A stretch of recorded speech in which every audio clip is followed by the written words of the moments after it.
बांकीपुर उपचुनाव का मतदान खत्म हो चुका है। प्रत्याशियों की किस्मत अब ईवीएम में कैद हो गई। लेकिन सबसे बड़ी चिंता की बात यह है कि बांकीपुर में बेहद ही कम मतदान हुआ है। शाम 5 बजे तक 33.60% मतदान की खबर है। यह आंकड़ा कुछ और बढ़ सकता है, लेकिन बेहद ही कम वोटिंग के बाद ये सवाल उठ रहे हैं, इससे किसको फायदा और किसको नुकसान होगा। आखिर बांकीपुर के मतदाता वोट डालते क्यों नहीं हैं?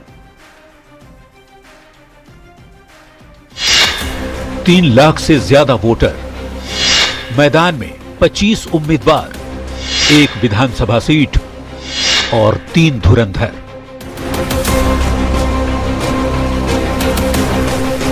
पटना की बांकीपुर विधानसभा सीट पर उपचुनाव हो चुका है और अब सबकी नजरें टिकी हैं 3 अगस्त पर, जब ईवीएम का पिटारा खुलेगा और वोटों की गिनती होगी। गिनती में कौन बाजी मारेगा ये तो 3 दिन बाद पता चलेगा। पर एक बात जो इस चुनाव में समझ आई वो ये कि बांकीपुर के मतदाता वोट ही नहीं डालते। 2026 उपचुनाव को हटा भी दें तो बांकीपुर की जनता वोट डालने के मामले में बेहद सुस्त रही है। पिछले कुछ चुनाव के आंकड़ों की यदि बात करें तो 2005 में फरवरी में हुए चुनाव में 34.4% वोटिंग हुई। 2005 में अक्टूबर नवंबर में हुए चुनाव में 33.2% वोटिंग हुई, जबकि 2006 के उपचुनाव में 19.85% वोटिंग हुई। 2010 चुनाव में 36.96% वोटिंग हुई, जबकि 2015 में 40.25% वोटिंग हुई। 2020 में 35.92% वोटिंग और 2025 में करीब 41% वोटिंग की गई। वैसे तो इन सभी चुनाव में बीजेपी ने बांकीपुर में बाजी मारी, पर इस बार जन सुराज के प्रशांत किशोर के मैदान में उतरने से ये मुकाबला बेहद दिलचस्प हो गया है। बांकीपुर विधानसभा सीट बिहार के सबसे जागरूक मतदाताओं की आबादी वाली सीट है। इसके बावजूद इतनी कम वोटिंग प्रतिशत होने पर सवाल तो उठता ही है कि आखिर बांकीपुर के मतदाता वोट क्यों नहीं डालते। न्यूज़ 18 के लिए पटना से संवाददाता रजनीश कुमार, विनीता मिश्रा और आनंद अमृत राज के साथ ब्यूरो रिपोर्ट। तो बांकीपुर विधानसभा उपचुनाव के लिए मतदान खत्म हो गया। मतदान खत्म होते ही एनडीए उम्मीदवार नीरज कुमार सिन्हा ने जीत का दावा किया है। उन्होंने बांकीपुर की जनता को धन्यवाद भी दिया।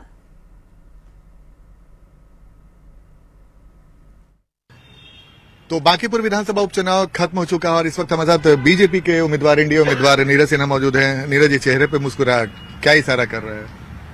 चेहरे पे मुस्कुराहट हमेशा मुस्कुराते ही रहते हैं, क्योंकि एक मैं साधारण कार्यकर्ता हूं और काम से मैं खुश रहता हूं।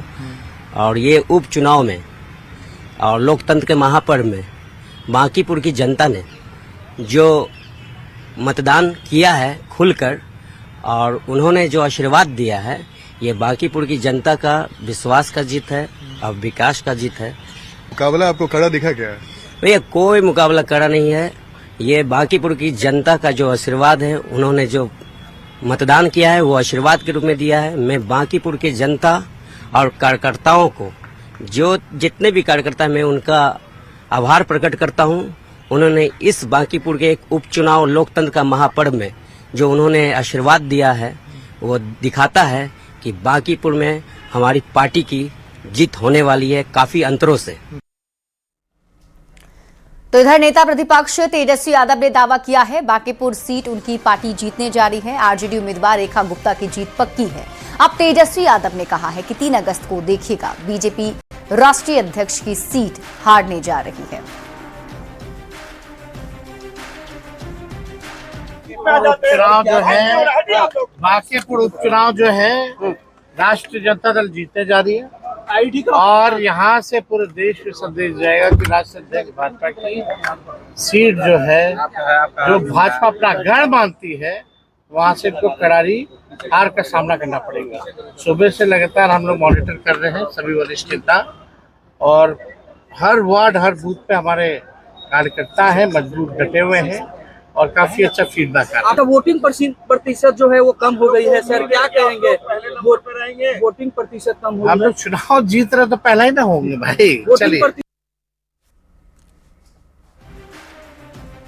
तो खबर बांकीपुर से है, जहां विधानसभा उपचुनाव के दौरान लक्ष्मी नगर बूथ संख्या 303 के बाहर से पुलिस ने एक युवती को हिरासत में लिया है।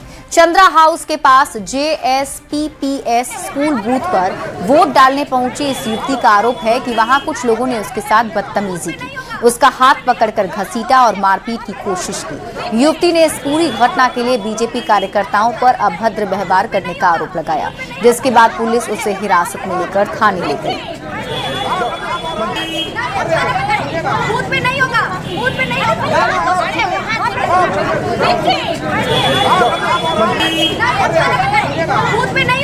बूथ पे नहीं होगा।